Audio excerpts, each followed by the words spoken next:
A Pobra do Caramiñal xa dispón dun parque infantil cuberto. Está situado nas antigas instalacións da Escola do Camiño Ancho.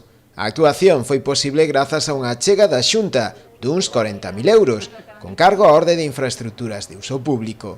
Para comprobar o resultado das obras, desprazouse ata o lugar a directora xeral de Administración Local, Natalia Prieto, quen destacou a importancia da colaboración entre as administracións para a realización de obras como esta, que contribúan ao benestar dos veciños. Son os que mellor coñecen o que necesitan os seus veciños e, dende logo, dende a Xunta de Galicia seguimos tendendo a man para todas aquelas melloras dos servizos públicos de competencia municipal que, dende logo, necesitan da axuda e colaboración de todas as administracións públicas.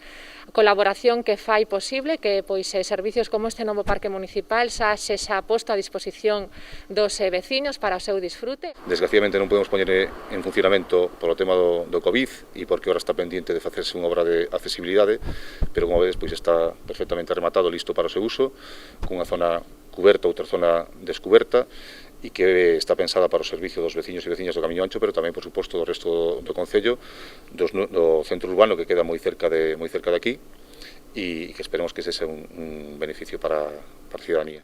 O alcalde Xosé Lois Piñeira aproveitou tamén a visita da directora xeral de Administración Local para trasladarlle varias solicitudes, entre elas a compra dun novo vehículo para a Policía Local. A compra de algún vehículo para a Policía, que houve unha liña que non nos presentamos e que esperamos que salga para o ano que ven e poder presentarnos, e un pouco unha revisión de todo aquilo que é a administración en xeral do Concello. Nada específico de deportes, que se hai outras áreas, senón dentro do que é a administración local en sentido amplo.